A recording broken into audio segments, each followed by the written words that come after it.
హిందూ సంస్కృతి సంప్రదాయాలు భావితరాలకు అందించి సనాతన ధర్మాన్ని కాపాడడంలో చైతన్యవంతులు కావాలని మాధవపట్నం శ్రీ జగన్మాత ప్రశాంత ఆశ్రమం త్రిశక్తి పీఠం అధిపతి త్రినాథ్ గురూజీ శిష్యుడు బాలబాబు భవాని పిలుపునిచ్చారు. ఆదివారం రాత్రి రంగంపేట శ్రీ విజయ దుర్గాంబిక ఆలయం 33వ వార్షికోత్సవ కార్యక్రమంలో భాగంగా నిర్వహించిన 193వ శ్రీదేవి భాగవత సప్తాహ ముగింపు కార్యక్రమంలో ఆయన మాట్లాడారు. అమ్మదయ ఉంటే అన్ని విజయాలు చేకూరుతాయని, దీనికి నిరంతర ఆధ్యాత్మిక సాధన ద్వారా అమ్మ అనుగ్రహం పొందడానికి కృషి చేయాలన్నారు. హిందూ పూజలు, పండుగలు, పురాణేతిహాసాల్లో ఉన్న అర్థాలు ఆధ్యాత్మిక విషయాలను గ్రహించి ఆచరించి ప్రశాంతమైన జీవితం గడపడానికి ప్రతి ఒక్కరు కృషి చేయాలని ఆయన కోరారు. బాల్యం నుండి చిన్నారులకు ఆధ్యాత్మిక చింతన అలవర్చడంలో ప్రతి ఒక్కరు బాధ్యత వహించాలని, యువతకు ఆధ్యాత్మిక వాదన ఎంతో అవసరమని ఆయన వివరించారు. ఈ సందర్భంగా మణిద్వీప వర్ణన, శివతాండవ స్తుతి, మహిషాసుర మర్దన వంటి అంశాలని వారం రోజుల పాటు చెప్పడానికి, వినడానికి అవకాశం ఇచ్చిన గ్రామస్తులకు ఆయన కృతజ్ఞత తెలిపారు. ఈ సందర్భంగా ఆలయ కమిటీ సభ్యులు బాలబాబును ఘనంగా సత్కరించి జ్ఞాపిక బహుకరించారు.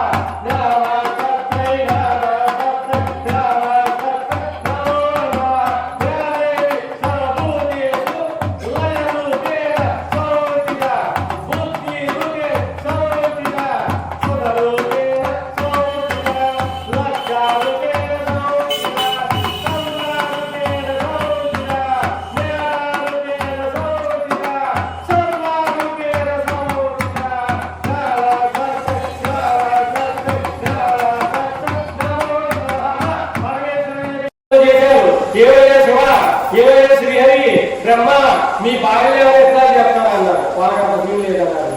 మరి అలా మాట్లాడితే అప్పుడు దేవతలతో ఆలోచించారు. మనందరూ ఏకం అవ్వాలి, దివ్యమైనటువంటి హోమాన్ని చేయాలి. ఆ హోమంలో మనశక్తులన్నీ కూడా దానమయ్యాలి. జగన్మాత సృష్టింపబడుతుంది, ఆవిష్కరింపబడుతుంది. ఆ జగన్మాత మాత్రమే ఈ రాక్షస సంహారం చేయగలరని చెప్పి దేవతలంతా కూడా సమాధానం చేసి ఒక అద్భుతమైనటువంటి మహత్తరమైనటువంటి ఒక హోమాన్ని ఏర్పాటు చేశారు. అందులో ఒక్కొక్కరే తమ తమ శక్తులన్నీ కూడా దానమొస్తున్నారు. మొట్టమొదటిగా విష్ణుమూర్తి శరీరంలో నుంచి ఒక తెల్లైనటువంటి ఒక నీలిరంలో ఉన్నటువంటి వెలుగు బయటకు వచ్చింది. పరమశివుని శరీరంలో నుంచి ఒక తెల్లమైన కాంతిపుంజం బయటకు వచ్చింది. బ్రహ్మదేవుని శరీరంలో నుంచి ఒక ఎర్రటి కాంతి బయటకు వచ్చింది. ఈ మూడు రంగుల కాంతులు కలిపి ఒక శ్రీమూర్తిగా ఒక మహాలక్ష్మి రూపాన్ని సంతరించుకున్నారు. కానీ ఎటువంటి రూపమే కనపడుతుంది. ఆ రూపానికి అన్ని ఇంద్రియాలు కూడా సమకూర్చాలి కనుక అందులో ఒక్కొక్కరే తమ తల్లిదండ్రులని కూడా దానమవుతుంటే మొట్టమొదటిగా రాజు గారు తమ శక్తిని దానమో చేసేసి ఆ జగన్మాతను పరమేశ్వరికి, ఆది పరాశక్తి, అఖిలాండకోటి బ్రహ్మాండ నాయకుడికి యమధర్మరాజు దానమోచినటువంటి శక్తి వల్ల నవమైనటువంటి ఉంగరాలు తిరిగినటువంటి సూర్యకాలైనటువంటి కేశవాలు ఏర్పడ్డాయి. అంత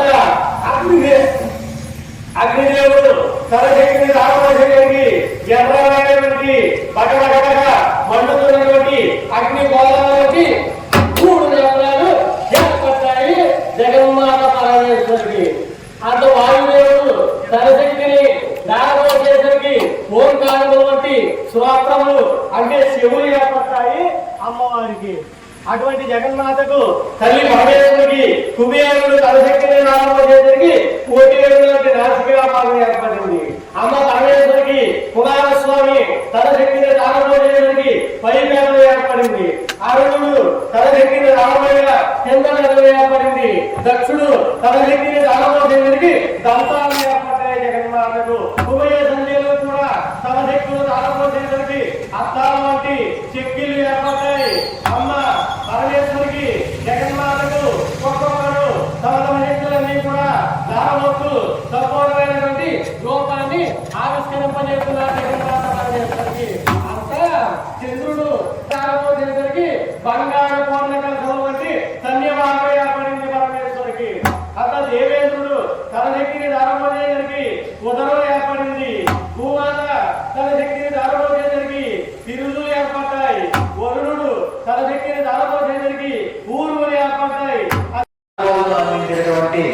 గురువు గారికి ఈ రోజు ఆఖరి రోజైన ఈ రోజున చిరు సత్కారంతో మన గ్రామ పెద్దలు మూలాంకరణం మన నారాయణ సత్యనారాయణ గారు, అలాగే గారప డబ్బు గారు, భద్రాజు గారు, మన బుల్లిరాజు గారు, వీరందరూ కూడా